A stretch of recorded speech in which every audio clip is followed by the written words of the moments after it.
Perkenalkan, kami dari Madrasah Aliyah Negeri 4 Jakarta. Dengan saya, Keisha Kilaransyah bersama dengan rekan-rekan saya.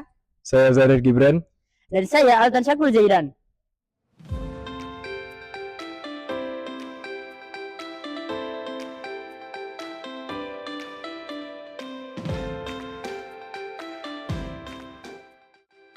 Seperti yang kita ketahui, generasi Z tumbuh di tengah kemajuan teknologi. Mereka aktif, kritis, dan memiliki kepedulian sosial yang tinggi.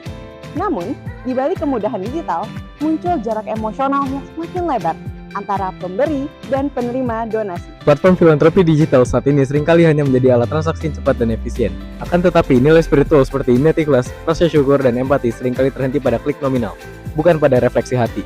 Sedangkan Gen Z memiliki aspek empati sosial dan spiritual lebih dari apapun dalam berfilantropi. Selain itu, aspek transparansi pada platform filantropi digital dinilai masih meragukan. Inilah yang menjadi keresahan bagi kami.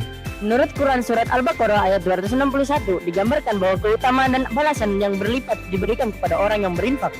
Dan untuk mendukung ibadah tersebut, maka sesuai dengan hadis riwayat Bukhari nomor 52 bahwa segala hal harus berdasarkan dengan niat. Akan tetapi, kosongan dalam platform filantropi digital rentan memengaruhi niat seseorang dalam beribadah. Maka, bagaimana bisa platform filantropi digital menjembatani aspek-aspek tersebut jika masih menimbulkan keraguan? Assalamualaikum warahmatullahi wabarakatuh. Kami di sini ingin membantu Gen Z dengan menghadirkan sebuah inovasi platform yang mampu memberikan cara baru dalam filantropi digital, yang bukan hanya menyalurkan dana, tapi juga menyalurkan makna secara transparan. Melalui penelitian kami, yaitu Kainlink, platform filantropi digital berbasis sosial dan spiritual bagi Gen Z. Kami harap penelitian ini dapat mengisi kekosongan tersebut dan menghadirkan empati sosial, emosi spiritual, dan gaya interaktif digital melalui konsep digital giving.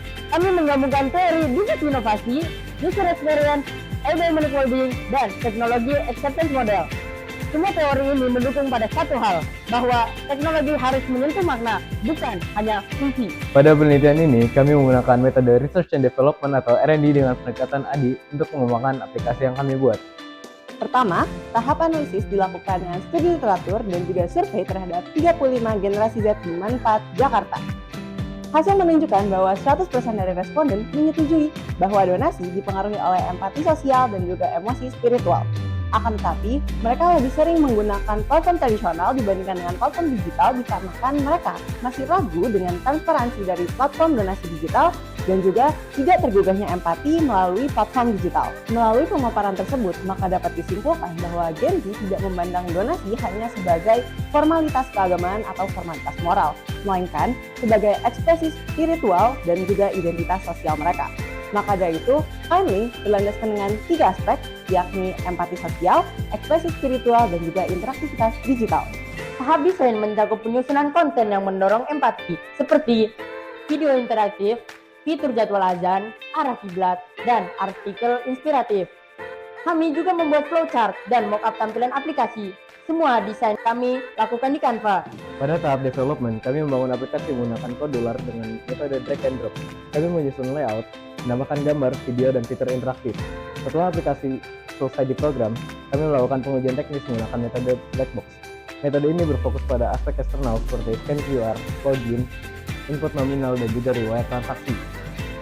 Semua fitur diuji berdasarkan fungsi-fungsi sistem dan dieksekusi berdasarkan skenario penggunaan. Dari hasil pengujian menunjukkan bahwa semua fungsi berjalan normal dan sesuai harapan.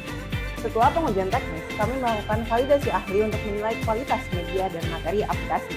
Validasi dilakukan oleh 2 dosen ahli, yaitu Khadijah Hulia MSc PhD untuk aspek media dan Muhyiddin Eskil ME untuk aspek materi. Hasilnya, validasi media mencapai 94,5% dan validasi materi sebesar 93,6%. Keduanya masuk kategori sangat valid. Para ahli juga memberikan saran pengembangan seperti penambahan fitur informasi, aplikasi, dan kerjasama dengan lembaga filantropi resmi.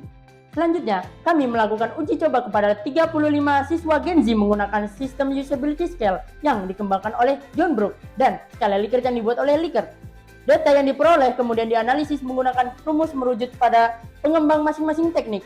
Akhirnya, skor yang diperoleh pada uji SUS adalah 84. Merujuk pada Bangor et al. 2009, Angka tersebut berarti aplikasi sangat mudah digunakan dan diterima dengan baik. Kemudian, tingkat kepuasan pengguna berdasarkan skala Likert mencapai 88%. Yang menurut Ridwan 2015, skor tersebut berarti pengguna sangat puas dengan aplikasi yang diuji. Pada tahap evaluasi, kami melakukan pengecekan ulang terhadap seluruh proses yang telah dijalankan untuk perbaikan aplikasi. Kindlink berhasil menjawab tantangan filantropi digital yang selama ini hanya bersifat transaksional. Dengan fitur interaktif dan konten spiritual, Kindlink mengubah donasi menjadi pengalaman ibadah yang reflektif dan bermakna. Platform ini tidak hanya memudahkan Genzi untuk berdonasi, tapi juga membangun empati, memperkuat ukhuwah, dan menghadirkan nilai spiritual dalam dunia digital. Berbagi dengan hati, terhubung dengan teknologi. Wassalamualaikum warahmatullahi wabarakatuh.